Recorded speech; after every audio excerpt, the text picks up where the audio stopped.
yang mampu itu wajib melaksanakan kurban. Ini pertanyaan dasar. Kenapa? Karena sudah mulai muncul artikel-artikel yang di situ kemudian seakan-akan menerangkan bahwa kalau ada orang yang mampu itu hukum berkorban wajib. Nah, ini perlu kita jawab. Kenapa?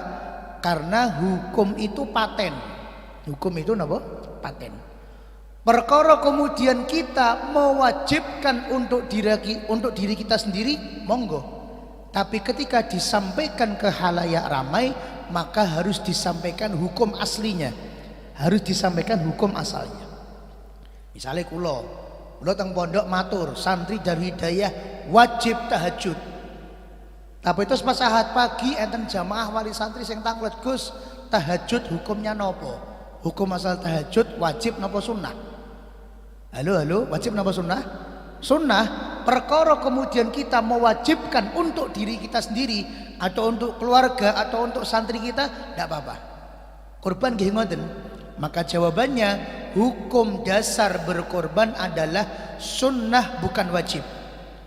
Sunnah bagi siapa mawon Gus, disunnahkan berkorban untuk tiap individu yang satu muslim, dua merdeka, tiga balik, empat berakal, lima mampu. Kalau bahas tunggal-tunggal, nomor tunggal, syarat disunnahkan berkorban adalah orangnya muslim. Sehingga kok wonten tiyang non muslim kok kemudian pengen berkorban, maka hukumnya tidak sunnah sekaligus korbannya tidak sah. Misal wonten tokoh nasional non muslim tindak teng Darul Hidayah, terus tinggi ngerayu kula disumbang sapi 1 ton up. Wah, disumbang sapi 1 ton gede ini. Niku nek umpama dipun tumbas reginipun 150 yuta, kurang langkung. Sapi kok regane 150 yuta. Kuwedine ora umum. Gus, niki kula badhe nderek korban teng Darul Hidayah. Sekaligus kula umumkan di Darul Hidayah insyaallah tanggal 10 Dzulhijjah pas hari raya Idul Adha, Darul Hidayah insyaallah menyelenggarakan sholat Idul Adha. Kalau Idul Fitri Darul Hidayah insyaallah tidak menyelenggarakan karena santri-santri do mudik tenggene piyambak-piyambak. Kula nggih mudik. Tapi ini Idul Adha insyaallah nanti di Darul Hidayah akan diadakan sholat Idul Adha bersama dengan santri dan masyarakat insyaallah. Panjenengan ingkang badhe nderek Idul Adha wonten Darul Hidayah juga dipersilahkan. Maka bagaimana? Maka orang non muslim kok nderek korban, hukumnya tidak sah korbannya. Lah terus pripun Gosari napa mboten ditampa? Mboten, tetep ditampa. Sapi, kambing, hewan korban pemberian non muslim tetep jenengan tampa. Lah terus nek mboten dadi korban dadi napa? Jadi hewan hadiah. Jadi hewan hadiah. Maka sapi yang diberikan oleh non muslim walaupun dia meniatkan korban tidak sah korban. Kenapa? Karena korban butuh niat. Nah, niat itu harus diniatkan oleh orang muslim, sehingga nek wong non muslim niat gak sah. Maka sapinya, kambingnya tidak menjadi sapi korban, tidak menjadi hewan korban, tapi menjadi hewan hadiah. Maka kalau menjadi hewan hadiah tidak ada aturan khusus sebagaimana korban, tidak ada. Nanti kita bahas. Kalau korban itu nanti waktu penyembelihannya diatur.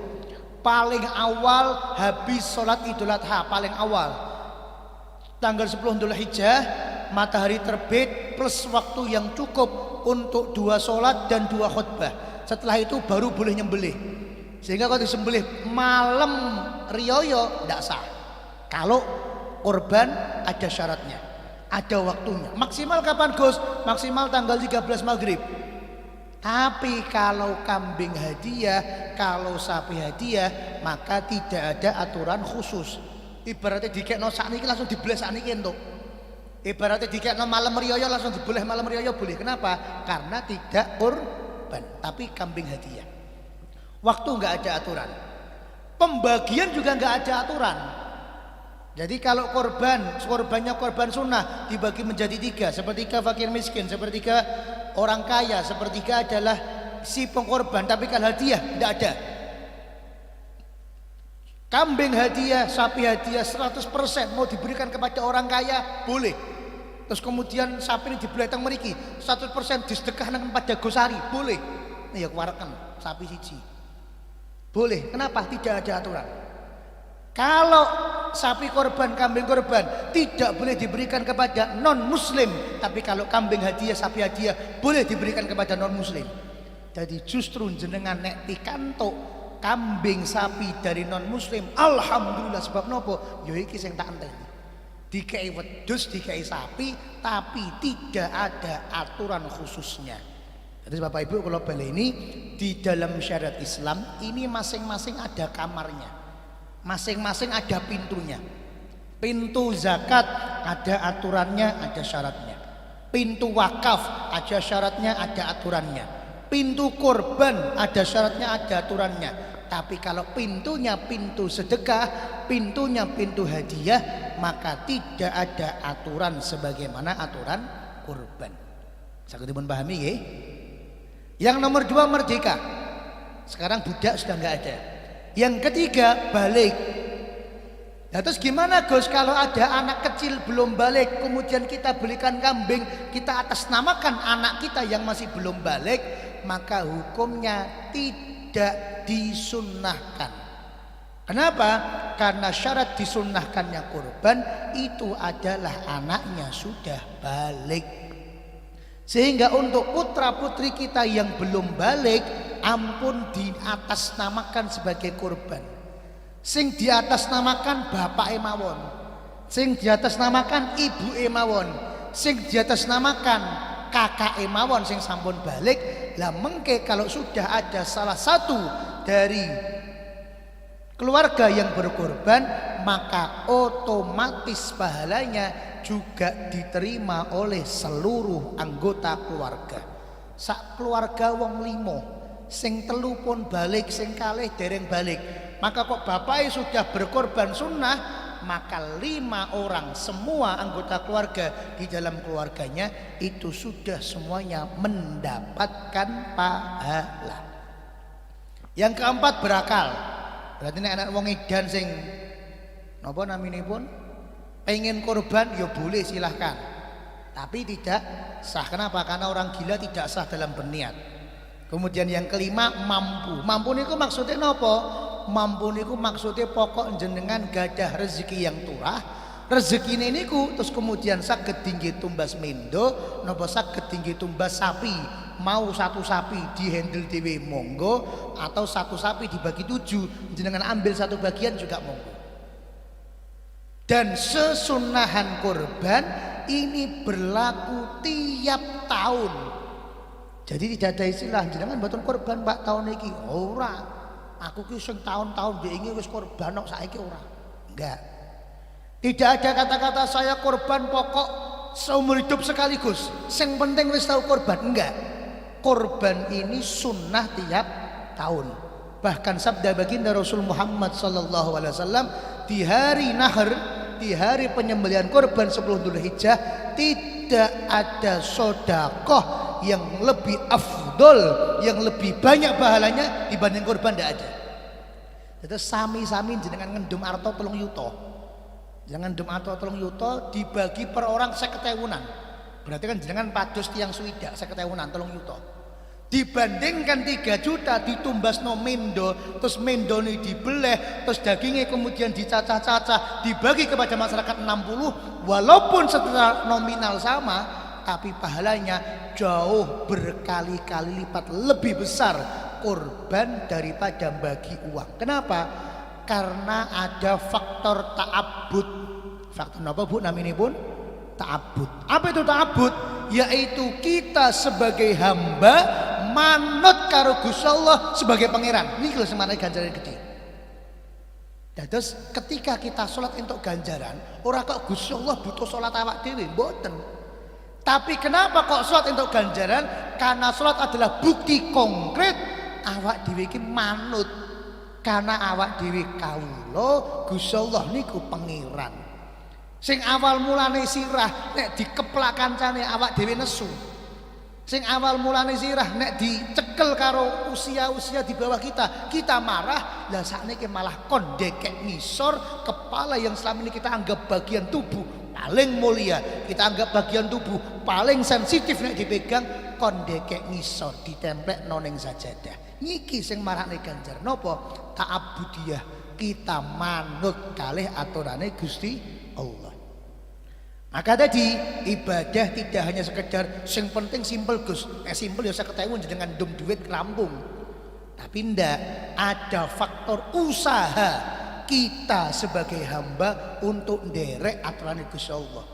Ngawak dhewe karo bos mawon dikon napa-napa manut kok. Sing para-para pejabat-pejabat nggih ngoten. Teman-teman yang bergabung di tentara dan polisi ngoten. Niki pun mboten teng kantor, niku nek ketemu bos itu tetep siap. Iki persoalan kantor padahal. Ketemu bos, nggih bos, siap bos. Gunane apa? Gunane naati perintah bos, engko nek wayah gajian ben diundakne gaji. Gunane naati perintah atasan, engko nek wayah undak-undakan paket ben melu katut. Nah, kepada bos ngakon napa mawon samina wa ta'na. Kepada atasan ngakon napa mawon samina wa ta'na. Lah kok kemudian syariat sing merintah sumpene kan gampang Gus. Niku lak model-model kados kula jenengan kan. Maka ketika kita mau mentaati aturan dari dosen, mentaati aturan dari bos, mentaati aturan dari atasan, kenapa kok kita tidak mau untuk mentaati aturan Gusti Allah? Adapun anak yang belum balik niki diwaos di proyektor, maka tidak terdapat kesunahan berkorban. Artikel niki tiap jawaban kita sertai ibaratnya. Sehingga artikel menika jenengan beto dumateng kiai-kiai wonten daerah panjenengan insyaallah menerima nek kiai tenan nggih. Sebab nek kiai tenan iku debate mboten debat kusir. Pokoke ngene, pokoke ora iso. Wong kiai kok debat pokoke. Kita ini sama kiai-kiai kita dibuatkan acara namanya Bahsul Masail. Apa itu Bahsul Masail? Ketika ada problem kita menjawab ora entuk jareku jaremu, ndak boleh.